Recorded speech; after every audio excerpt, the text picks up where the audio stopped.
Udah, udah. Oke, udah. Duh, jaringannya. Jelas nggak sih aku ngomongnya? Ya, jelas, jelas. Oke, oke. Oke, bismillah. Assalamualaikum warahmatullahi wabarakatuh. Waalaikumsalam warahmatullahi wabarakatuh. Ya, eh, selamat siang, pagi, sore, malam semuanya. Kami dari kelompok 8 yang beranggotakan saya Muhammad Hari Reformasi dengan NIM A.1111.24.0219 bersama teman-teman saya. Silakan memperkenalkan diri. Saya Desi Rosita Damayanti, NIM A11240185. Kenalkan, nama saya Dwi Febriana, NIM A11240177. Kenalkan, nama saya Indiani dengan NIM A1112401877. Oke, di sini kelompok 8 akan membahas tentang perjanjian internasional. Beberapa yang ada di dalam materi ini kami akan menjelaskan tentang pengertian perjanjian internasional, Konvensi Wina 1969 pasal 1, unsur-unsur perjanjian internasional, sifat utama perjanjian internasional, fungsi perjanjian internasional, alasan perjanjian internasional tercipta, tahapan pembuatan perjanjian internasional, dan terakhir ada kesimpulan. Pertama-tama, saya akan menjelaskan tentang pengertian perjanjian internasional. Perjanjian internasional adalah kesepakatan yang dibuat antara negara-negara atau subjek hukum internasional lainnya yang diatur oleh hukum internasional dan menghasilkan hak serta kewajiban yang bersifat umum hukum publik. Perjanjian internasional diakui oleh masyarakat internasional sebagai sumber hukum yang mengikat para pihak yang terlibat. Asas Pacta Sunt Servanda juga menegaskan bahwa perjanjian internasional harus ditaati dan tidak boleh dilanggar. Kemudian di slide selanjutnya ada Konvensi Wina 1969 pasal 1. Pengertian perjanjian internasional adalah suatu persetujuan yang dibuat antara negara dalam bentuk tertulis, diatur oleh hukum internasional dan dapat berupa instrumen tunggal atau beberapa instrumen yang berkaitan. Ada Pacta Sunt Servanda. Konvensi ini menegaskan prinsip bahwa perjanjian harus ditaati dengan itikat baik. Kemudian ada interpretasi perjanjian. Konvensi memberikan pedoman tentang bagaimana perjanjian harus ditafsirkan. Kemudian ada proses pembentukan perjanjian. Konvensi mengatur tahapan formal dalam pembuatan perjanjian, mulai dari penunjukan wakil, perundingan, penerimaan naskah, hingga pernyataan persetujuan untuk terikat pada perjanjian. Interpretasi perjanjian, konvensi memberikan pedoman tentang bagaimana perjanjian harus ditafsirkan. Kemudian selanjutnya akan dijelaskan oleh Desi. Selanjutnya, sifat utama dari perjanjian internasional yaitu yang pertama, kesepakatan yang mengikat. Artinya, ketika seseorang melakukan perjanjian antara kedua belah pihak, maka harus benar-benar disepakati karena kesepakatan tersebut adalah kesepakatan yang ingin mereka tujukan. Terus yang kedua, berbentuk tertulis. Nah, perjanjian internasional ini tuh bisa berbentuk tertulis. Karena apa? Karena kalau semisal ada salah satu dari pihak yang sudah melakukan perjanjian tersebut, kayak melanggar atau mengingkari, jadi kayak kita itu tahu bahwa kita ada buktinya gitu bahwa dia itu udah pernah tanda tangan perjanjian yang udah kita sepakati. Terus yang ketiga, subjek hukum internasional. Artinya, perjanjian internasional ini hanya dapat dibuat oleh subjek hukum internasional yaitu negara, organisasi internasional, dan entitas. Kalau organisasi internasional itu seperti PBB, UNESCO, dan ILO. Terus yang keempat, tujuan tertentu. Jadi perjanjian internasional ini tuh memiliki tujuan tertentu, yaitu untuk mencapai tujuan yang telah disepakati oleh para pihak. Nah, tujuan ini tuh bisa beragam, mulai dari kerjasama antar ekonomi, perdagangan, pelindungan lingkungan, sampai penyelesaian konflik. Terus yang kelima, berbagai bentuk dan nama. Artinya, perjanjian internasional ini dapat memiliki berbagai bentuk dan nama seperti konvensi, traktat, dan protokol deklarasi. Terus yang keenam, berbagai tingkatan. Jadi, perjanjian internasional ini tuh dapat bersifat bilateral dan multilateral. Nah, yang bilateral itu ya, artinya kerjasama antar dua negara, sedangkan multilateral itu kerjasama antara tiga atau lebih. Karena menurut aku sih lebih fleksibel, lebih luas perjanjian multilateral, multilateral karena dapat lebih kompleks dan mencakup lebih banyak gitu. Terus yang terakhir itu berakhirnya perjanjian. Oh, eh yang terakhir tuh dapat menumbuhkan hak dan kewajiban. Selanjutnya, unsur-unsur perjanjian internasional.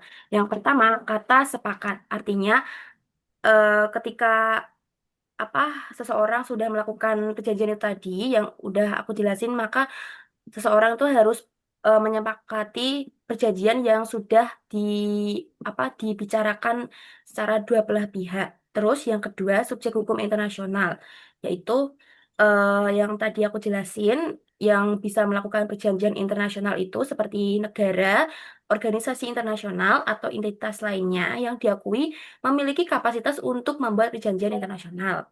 Terus yang ketiga, berbentuk tertulis. Nah, yang tadi udah aku jelasin juga, yaitu kenapa berbentuk tertulis? Karena untuk memberikan kepastian hukum dan memudahkan pelaksanaan serta interpretasi perjanjian. Terus yang keempat, objek tertentu, yaitu perjanjian harus memiliki objek atau tujuan yang jelas. Jadi kayak kayak apa kita membuat perjanjian internasional itu harus benar-benar memiliki objek dan tujuan yang benar-benar jelas gitu.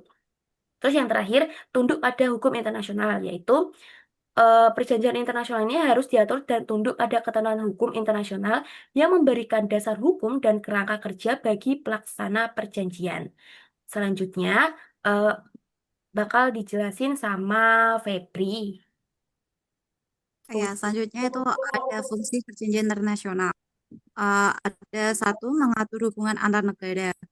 Perjanjian internasional digunakan untuk mengatur hubungan antar negara dalam berbagai aspek seperti perdamaian, perdagangan, lingkungan, dan lain sebagainya. Dua, menciptakan kewajiban hukum. Melalui perjanjian internasional, negara-negara yang terlibat diikat oleh kewajiban hukum untuk mematuhi isi perjanjian tersebut. Ketiga, menyelesaikan sengketa. Perjanjian internasional juga dapat digunakan sebagai sarana penyelesaian sengketa antar negara melalui mekanisme penyelesaian sengketa yang diatur dalam perjanjian tersebut. Empat, melindungi hak asasi manusia dan lingkungan. Perjanjian internasional dibuat untuk menjamin standar perlindungan HAM atau lingkungan hidup yang harus ditaati oleh negara pihak baik terhadap warga negaranya maupun komunitas global. Kelima, ada memperkuat integrasi dan harmonisasi kawasan. Perjanjian internasional sering menjadi instrumen integrasi kawasan, menciptakan kesamaan norma dan standar hukum, serta mendukung pembentukan komunitas politik dan ekonomi. Selanjutnya ada alasan perjanjian internasional tercipta. Satu, ada mengatur hubungan antar negara. Dua, mendorong kerjasama. Tiga, ada menyelesaikan sengketa. Keempat, ada meningkatkan pertumbuhan ekonomi. Kelima, ada mencapai tujuan bersama. Keenam, ada menciptakan kesetaraan. Ketujuh, ada menciptakan kepastian hukum. Selanjutnya akan dijelaskan oleh teman saya Intiani. Baik, terima kasih. Saya akan menjelaskan tentang tahapan pembuatan perjanjian internasional. Jadi, tahapan pembuatan perjanjian internasional itu ada 3 tahap. Yang pertama adalah perundingan atau negotiation. Perundingan adalah tahap awal di mana wakil negara membahas perjanjian dengan dilengkapi power. Jadi, kekuatan untuk melakukan perundingan tersebut. Perundingan dapat berlangsung melalui perjanjian bilateral, yaitu perjanjian antara dua negara, dan konferensi diplomatik untuk perjanjian multilateral, yaitu perjanjian lebih dari dua negara. Selanjutnya adalah penandatanganan atau signature. Setelah melakukan perundingan, maka negara-negara yang telah berunding akan melakukan penandatanganan untuk menunjukkan keterikatan awal terhadap perjanjian tersebut. Perjanjian dua tahap menandatangani keterikatan para pihak, sementara perjanjian ketiga itu tahap memerlukan ratifikasi untuk menjadi mengikat. Selanjutnya adalah pengesahan atau ratification. Pengesahan atau ratifikasi adalah langkah yang menunjukkan persetujuan negara untuk terikat pada perjanjian. Dalam perjanjian tiga tahap, ratifikasi diperlukan untuk menjadikan perjanjian itu mengikat. Jadi setelah melakukan perundingan, terus penandatanganan, maka negara yang melakukan perjanjian tersebut harus mengesahkan perjanjian itu atau yang sering disebut sebagai tahap ratifikasi. Selanjutnya adalah kesimpulan sekaligus sebagai penutup. Kesimpulan yaitu perjanjian internasional adalah kesepakatan hukum yang mengikat antara dua negara atau lebih yang dibuat berdasarkan kesepakatan bersama dan prinsip Pacta Sunt Servanda. Perjanjian ini berfungsi sebagai sumber hukum internasional dan alat penting dalam mengatur hubungan antara negara di berbagai bidang seperti politik, ekonomi, dan HAM. Proses pembentukannya melibatkan tahap formal, mulai dari perundingan hingga ratifikasi. Setelah disahkan, perjanjian internasional ini akan memiliki kekuatan hukum, baik secara internasional maupun nasional, tergantung pada sistem negara yang bersangkutan.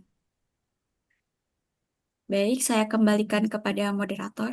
Oke, mungkin dari materi itu saja yang bisa kami sampaikan. Mungkin eh, bakal ada beberapa pertanyaan.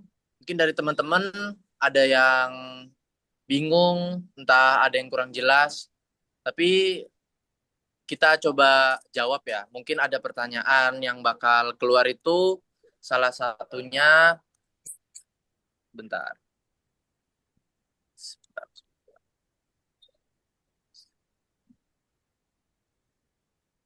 Oh iya, kan tadi dalam tahapan pembuatan perjanjian internasional ada proses namanya perundingan atau Ya. negosiasi. Kalau menurut kalian proses perundingan itu bisa terjadi tuh kayak gimana sih? Mungkin ada yang bisa jawab. Slide-nya. Oke.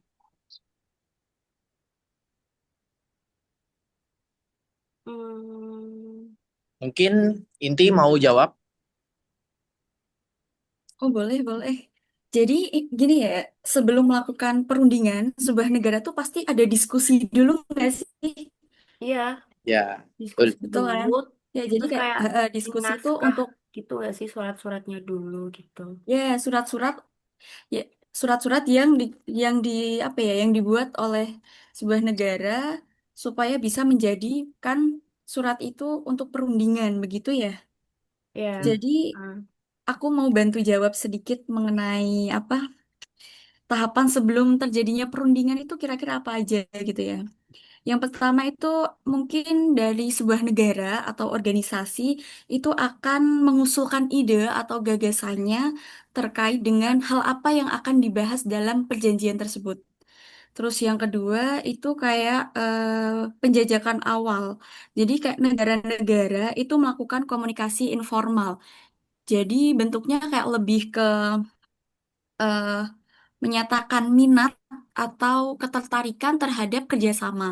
Terus untuk yang Oke. ketiga itu pertemuan resmi dengan negara yang akan Hmm, diajak kerjasama. Setelah itu, setelah mereka bersepakat, maka akan terjadinya itu apa? Perundingan. perundingan. Ya, betul. Gitu sih Oke. menurut aku ya. Oke, oke. Terima kasih ya Inti untuk jawabannya. Ya, Kalau dari oke. teman-teman mungkin ada yang eh, pengen ditanyakan gitu, boleh disampaikan aja. Ya, atau mau menambahkan dari jawaban juga Ya. diperbolehkan, teman-teman. Mm-mm. gitu. Oke, oke. Aku mau nanya deh, kan Heeh. di bagian apa alasan terbentuknya perjanjian internasional itu. Nah, ini Ya. kan ada meningkatkan pertumbuhan ekonomi. Nah, kalau tiba-tiba tuh kayak muncul gitu kan di benak aku, kan mesti Hmm. negara kan mungkin kayak nggak semuanya perjanjiannya itu tentang dapat mempengaruhi pertumbuhan ekonomi gitu. Nah, ada nggak sih negara yang melakukan perjanjian internasional tapi dapat eh, ada apa kayak meningkatkan apa sih kayak mempengaruhi pertumbuhan ekonomi gitu loh. Contohnya tuh kayak perjanjian, maksudnya kayak negara mana gitu. Terus perjanjiannya tuh apa aja gitu. Jadi kayak Oke. keberhasilan dalam pertumbuhan ekonomi tersebut ya. Heeh, gitu. Hmm. Ada yang mau jawab mungkin? Mungkin aku boleh boleh jawab. Iya, boleh. Oke. Setauku ya, ada beberapa negara yang melakukan perjanjian internasional yang mempengaruhi pertumbuhan ekonomi. Yang pertama tuh ada Cina, WTO, waktu itu pada tahun 2001. Itu mereka membuka perdagangan global, mendorong ekspor dan investasi asing, juga ekonominya bertumbuh pesat saat itu. Kemudian ada Vietnam, nama perjanjiannya itu EVFTA. Itu terjadi pada tahun 2020.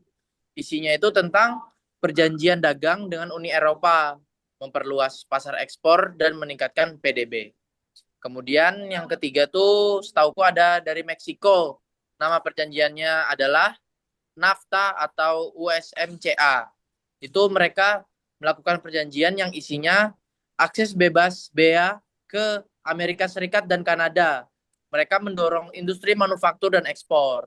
Setauku itu. Mungkin yang lain ada yang menambahkan atau udah cukup? Oke, oke.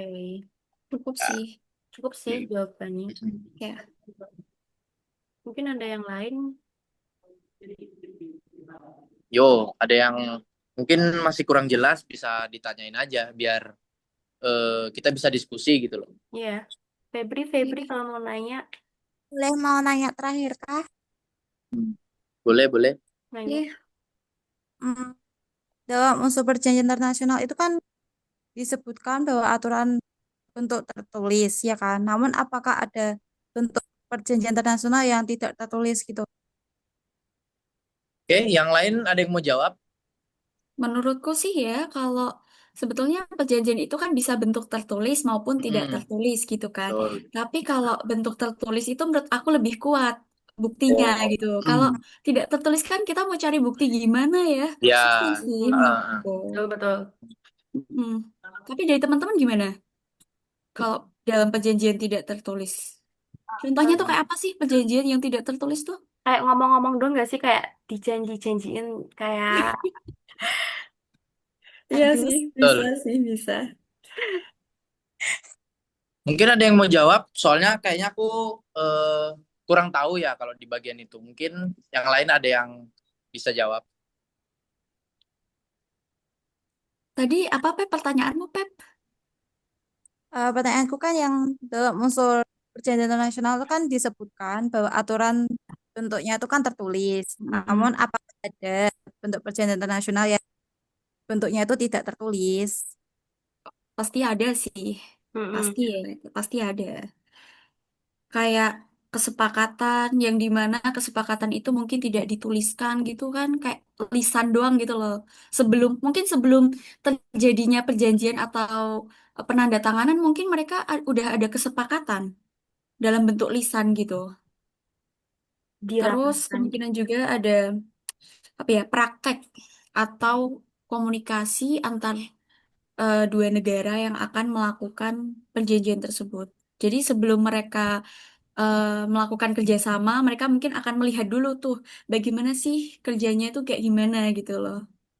Gitu. Iya, iya. Aku dari aku itu sih yang aku tahu dua itu. Mungkin dari teman-teman ada yang mau menambahkan? Udah sih. Yo, gimana? Udah. Kalau misalnya itu apa kebiasaan internasional itu termasuk dari tidak tertulis nggak? Seharusnya iya ya. Soalnya kan kalau kebiasaan tuh lebih ke biasanya nggak tertulis sih. Lebih Ya kan kayak udah ini dilakuin dari udah orang. adat-adatnya gitu loh. Hmm, ya. Udah jadi turun temurun juga. Ya, itu masuknya tidak tertulis sih Tidak menurutku. tertulis juga, oke. Ya sih, Tapi itu berarti bisa masuk ya tadi. Ya, Oh, bener-bener. Tapi itu betul. nggak termasuk hukum adat nggak sih? Hmm. beda Soalnya aku kan? sering Ya. banget ngira kalau kebiasaan sama hukum adat itu hampir mirip gitu. Soalnya Iya, kan Hmm. katanya gitu. sama. Tapi kan beda kan antara hukum adat dengan apa tadi kebiasaan. Heeh. Iya kan? Betul, betul. Itu sih. Ya udah, Oke, Ada mungkin lagi nggak ya selain udah itu? sih menurutku cukup. Dari ya teman-teman gimana? aku cukup. Yang lain, Cukup ya.